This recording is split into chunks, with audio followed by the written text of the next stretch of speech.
একটা কথা না বলে পারছি না। তোমার এই জোর জুলুমটাই সমস্ত সমস্যার কারণ। সেই জন্যই তো বড়দা আজ এই বাড়ি মুখ হয় না। তুমি আর মা কি করেছো? ধ্রুবর ব্রেন ওয়াশ করে আজ দাদা বৌদের এগেইনস্টে লড়িয়ে দিতে চাইছো।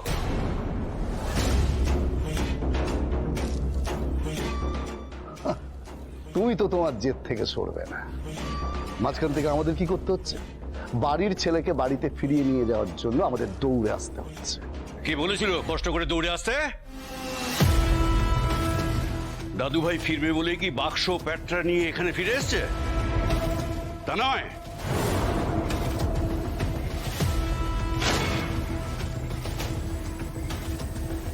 দেখেছো বৌদি, দেখেছো? বাবা মার ফুল সাপোর্ট আছে বলেই কিন্তু ধ্রুব আজ এই বাড়িতে থাকছে। বাবা, তোমাদের তো প্রথমেই উচিত ছিল যে ধ্রুবকে এই বাড়িতে থাকতে না দেওয়া। তোমরা কি করলে? প্রথমত এই মেয়েটার সঙ্গে ধ্রুবকে বিয়ে দিয়ে ফাঁসিয়ে দিলে, এখন তাকে এই বাড়িতে আটকে রাখতে চাইছো। মা,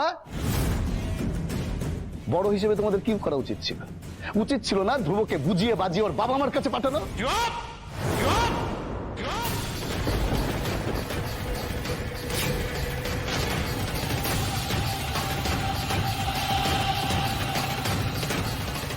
তোতা পাখির মতো বুলিয়ে ওড়াচ্ছে। কে শিখিয়ে দিয়েছে সব? তোমার ওই মহান দাদা? গিন্নি, তুমি শুনছো তোমার মেজ ছেলের কত জ্ঞান বুদ্ধি এসব হয়েছে? যারা নিজেদের বাবা মায়ের খোঁজ রাখে না, তারাই জ্ঞান দিচ্ছে যে আমরা কেন নাতিকে তার বাবা মার কাছে ফেরত পাঠাই।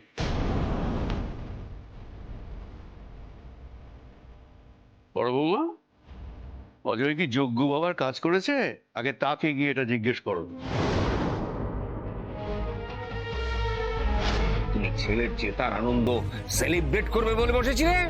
তাহলে শুনে রাখো, আজ কোর্টে ধ্রুব মিত্তির হেরেছে আমার সাক্ষ্যদানের জন্য।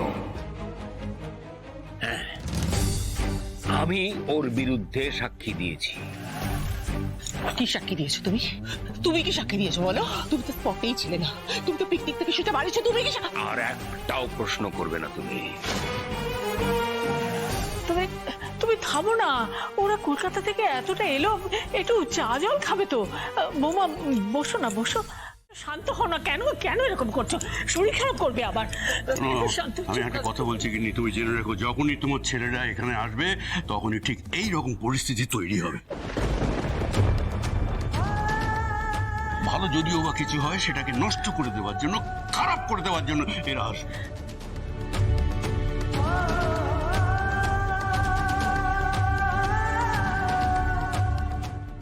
এদের মনুষ্যত্ব, ভালোবাসা, আবেগ কিছু মাত্র অবশিষ্ট নেই। স্বার্থের আগুনে সব পুড়ে গেছে। গিন্নি,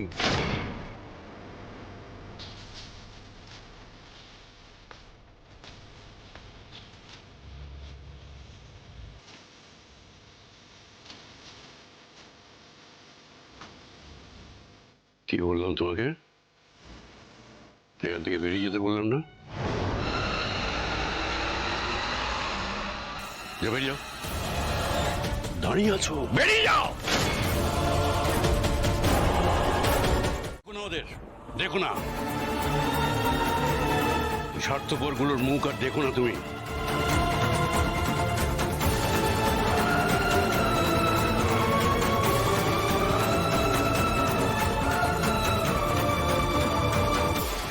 কেন ওভাবে ওদের চলে যেতে বললে দাদু?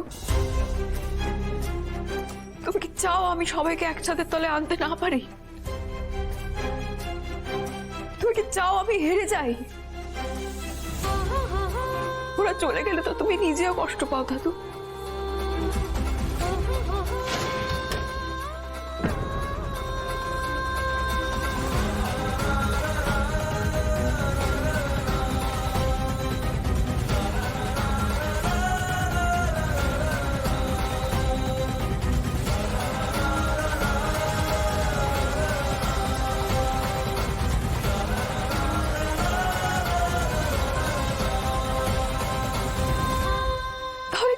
বারবার ওদের সাথে ঝগড়া করো বলো তো?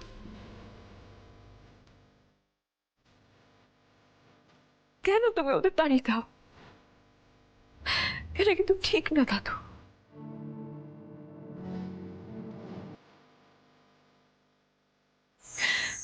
ঠিক না। জোনাকি, জোনাকি, দাঁড়া, জোনাকি।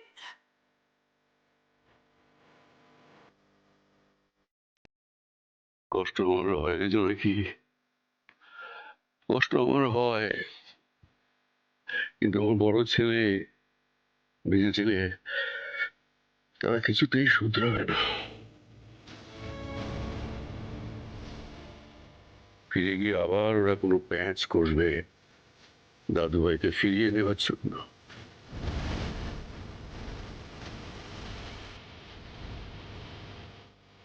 আমিও সুধাচরণ নেত্রীর